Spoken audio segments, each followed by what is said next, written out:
और जो श्रेय लेते हैं अयोध्या में मैंने कितनी सड़कें बनाई थी, पूरे अयोध्या में किसी ने नहीं बनाई। उसके साथ साथ वो घाट है, वो राम जानकी घाट मैंने शुरू किया, बनाया, और सबसे पहले दीप प्रज्वलित वहाँ मैंने किया था। अब योगी जी जो ढोंगी बोले जाते हैं आजकल।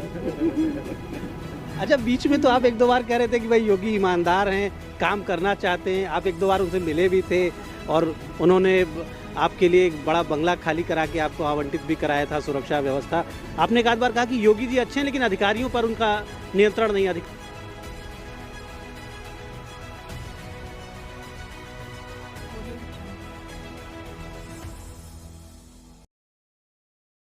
उत्तर प्रदेश के वरिष्ठ नेता पूर्व कैबिनेट मंत्री शिवपाल यादव जी हमारे साथ हैं। जौनपुर जनपद में इस समय मौजूद हैं और जौनपुर में अब आज प्रधानमंत्री भी आए थे। अंतिम चरण का मतदान जिन जनपदों में होना है उनमें जौनपुर भी शामिल है और एक महत्वपूर्ण क्षेत्र है जौनपुर राजनीति की दृष्टि से। तो शिवपाल यादव साहब समाजवादी पार्टी के जो प्रत्याशी हैं अलग अलग क्षेत्रों में, उनके लिए भी प्रचार कर रहे हैं। बहुत बहुत स्वागत है आपका द इंडियन ओपिनियन में। इस चुनाव को किस रूप में देख रहे हैं? ये कितना महत्वपूर्ण चुनाव होने वाला है उत्तर प्रदेश के लिए? महत्वपूर्ण चुनाव तो है जो 2022 में होने जा रहा है, और अखिलेश यादव के नेतृत्व में जो गठबंधन बना है तो ये प्रचंड बहुमत से जीतने जा रहा है। पश्चिम से शुरू हुआ है, पहले चरण, दूसरा चरण, तीसरा, चौथा, पांचवा, आज छठवां हो रहा है। तो 5वें तक का रिपोर्ट मुझे पूरा पता है कि प्रचंड बहुमत मिल रहा है जो अखिलेश यादव के नेतृत्व में जो गठबंधन बना है। तो ये अब 2022 के चुनाव में अखिलेश यादव को मुख्यमंत्री बनने से कोई रोक नहीं सकता है। अब मुख्यमंत्री बनेंगे, और इसलिए भी बनेंगे कि भारतीय जनता पार्टी की सरकार ने 5 सालों में कोई काम नहीं किया है, केवल झूठे वादे किए थे, वो सब इनके वादे खोखले निकले। तो ये सब लोग जितने भी भारतीय जनता पार्टी के जितने भी बड़े नेता हैं सब झूठे निकले, और जो भी काम इन्होंने किया है केवल पूंजीपतियों के लिए। अब तो संपत्तियां बेचना शुरू कर दी हैं, तो जब संपत्तियां बेचना शुरू कर दी तो लोग नौकरी कहाँ से मिलेगी? फिर तो बेरोजगारी फैलेगी। और इस समय देखिए महंगाई, बेरोजगारी, भ्रष्टाचार चरम सीमा पर भारतीय जनता पार्टी की सरकार में फैला है। और जैसे ही चुनाव आते हैं तो मंदिर मस्जिद काम कुछ करते नहीं, केवल झूठी बातें करते हैं। तो कितनी सीटें आप क्या देख रहे हैं? बहुत अनुभव है आपको उत्तर प्रदेश की राजनीति का। समाजवादी पार्टी कितनी सीटें जीतेगी और बीजेपी को क्या मिलने वाला है? देखिए, अभी तक का जो अनुमान है हमारा, मैंने कहा प्रचंड बहुमत, तो लगभग 300 सीटें तो जीतने जा रही है जो गठबंधन। अब तो बीजेपी को तो आप पता कर लेना कितने जीतेंगे। अरे आपको अनुभव है तो हम भी आपसे अपना ज्ञानवर्धन कर रहे हैं। मैंने तो केवल गठबंधन की सीटें बताई। गठबंधन की सीटें हैं 300 के लगभग जीतेंगे और सरकार बनाएंगे। अच्छा, हर सरकार में सपा की जो भी सरकारें बनी, नेताजी के ज़माने से, नेताजी जब भी सीएम रहे, अखिलेश जी सीएम रहे पिछली बार, आपकी बहुत महत्वपूर्ण स्थिति होती रही उन सरकारों में और तमाम इम्पोर्टेंट डिपार्टमेंट्स आपने चलाए और आपके विभागों ने भी काफ़ी काम कराया। पीडब्ल्यूडी, सिंचाई विभाग, लखनऊ में तमाम रिवर फ्रंट इतना खूबसूरत आपके विभाग ने बनाया। इस नई सरकार जो आने वाली है, जिस आप बता रहे हैं अखिलेश जी आ रहे हैं, तो नई सरकार में, अखिलेश जी की सरकार में आप क्या भूमिका देख रहे हैं अपनी? देखिए, सरकार बनेगी तो जो भी जिम्मेदारी मिलेगी उसे हम पूरा करेंगे। पहले भी मिलती रही है जिम्मेदारी, फिर मिलेगी जिम्मेदारी, तो उस जिम्मेदारी को बखूबी से निभाएंगे और प्रदेश की जनता के लिए अच्छा काम करेंगे। आपने देखा था मेरे पास बिजली विभाग भी रहा जी, और अब बिजली विभाग की हालत क्या है? हमारा जब तक मंत्री रहे, पता कर लेना, पूरे उत्तर प्रदेश के किसानों में या बुनकरों में या छोटे छोटे व्यापारियों में कहीं छापे नहीं पड़ते थे। अब तो छापे पड़ते हैं, FIR होती है, जुर्माना होता है, फिर रिश्वत देना पड़ती है। ये बढ़ा है। हमारे पास देखिए सिंचाई था तो हमने नहर का पानी, ट्यूबवेल का पानी फ्री किसानों को कर दिया था। हमारे पास राजस्व विभाग था तो पता कर लेना, मैंने 47 नई तहसीलें बना दी 2 साल के अंदर। और हमने जो राजस्व संहिता लागू करी थी, 36 एक्ट चेंज किए थे कि जनता को, किसी भी गरीब को, किसी भी किसान को कहीं पर भी अधिकारियों के चक्कर न लगाना पड़े। काफ़ी आसानी हो गई उससे। और इन्होंने लागू भी नहीं कर पाया अभी तक 5 साल में अभी तक वो राजस्व संहिता लागू नहीं कर पाई। तो मैंने तो देखे सब काम किया है। और जहाँ तक है जो बात कर रहे हो, और पता कर लेना, बनारस में बरना नदी कितनी गंदी है। वो बरना नदी सीधे गंगा को मैली करती है। मैंने शुरुआत कर दी थी, उन्होंने उस काम को नहीं बढ़ाया।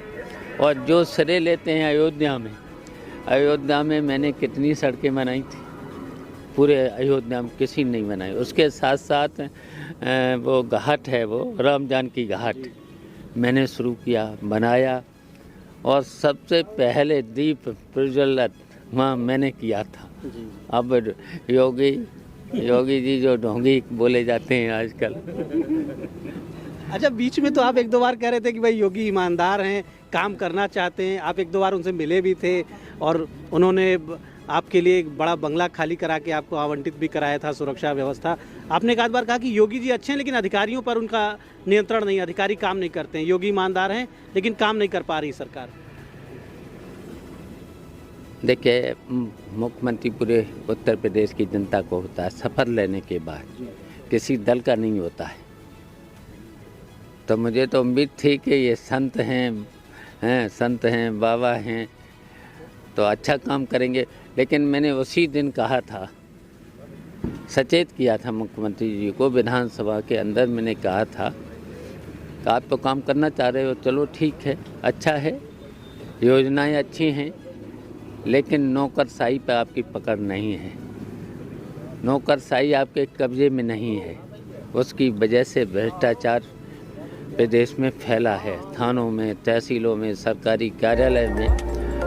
तो अगर ध्यान कहाँ दिया है? आपकी बात मानी होती तो बेहतर स्थिति होती योगी जी की इस बार। अब ये तो कर नहीं पाए, कुछ कर ही नहीं पाए, इसलिए तो उनको हटाना है। तो जनता ने अब तय कर लिया है। जनता ने जब बनाया था तो अब की बार हटाने का मन बना लिया है। तो अब की बात तो देखिए, जो गठबंधन है वो आ रहा है, अखिलेश यादव मुख्यमंत्री बनने जा रहे हैं। अच्छा, आपने पूरे यूपी में एक बड़ी पार्टी बना दी थी, प्रगतिशील समाज पार्टी का एक बड़ा नेटवर्क, हर जिले में आपके जिलाध्यक्ष, प्रदेश में भी एक बड़ा संगठन आपने खड़ा किया, कई पदाधिकारी आपके रहे। लेकिन आपके लोगों को, आपने टिकट ज़्यादा मांगे थे, वो मिल नहीं पाए, आप अपने लोगों को एडजस्ट नहीं कर पाए। तो चुनाव के बाद क्या लग रहा है कि आपके सारे जिन लोगों ने आपके संकट में खड़े रहे, आपके साथ डट के, जिन्हें आपने पदाधिकारी बनाया, पूरे प्रदेश में पार्टी खड़ी हुई, वो नेता, आपके PSP के नेता जो है, प्रगतिशील समाजवादी पार्टी के नेता, वो एडजस्ट हो पाएंगे सरकार में सब? पार्टी हमारी अब भी है। जी हाँ, बिल्कुल। प्रगतिशील समाजवादी पार्टी अभी भी है। हम दोनों मिल गए, गठबंधन में शामिल हो गए। तो और फिर हमने तो 40-45 साल तो काम किया ही है समाजवादी पार्टी में। तो जितने भी अगर ये गठबंधन के प्रत्याशी हैं, मेरे साथ सबने काम किया। और हम जब मिल गए तो हमारे तो सभी प्रत्याशी हो गए। और हमारे पास, आप समझते हो, जानते हो, मैं समाजवादी पार्टी का प्रदेश अध्यक्ष भी रहा, जनरल सेक्रेटरी भी रहा, 2 बार मंत्री भी रहा, 5 बार MLA हो लिए, 6वीं बार चुनाव लड़ लिया, फिर हो जाएंगे। तो हमारे लिए कोई नया थोड़े है। लेकिन आपने एक बार इटावा में बीच में कहा था कि पर्याप्त संख्या में टिकट नहीं दिए अखिलेश जी ने आपकी पार्टी को, और जिस वजह से आप अपने बहुत सारे लोगों को आप नहीं लड़ा पाए, आप लड़ाना चाहते थे लोगों को, तो टिकट तो नहीं मिले, चुनाव हो गया, आपने पूरा साथ दिया, समाजवादी पार्टी की आप पूरी मदद कर रहे हैं, पूरे प्रदेश में आप मदद कर रहे हैं और आप अखिलेश जी को मुख्यमंत्री बनाना चाहते हैं।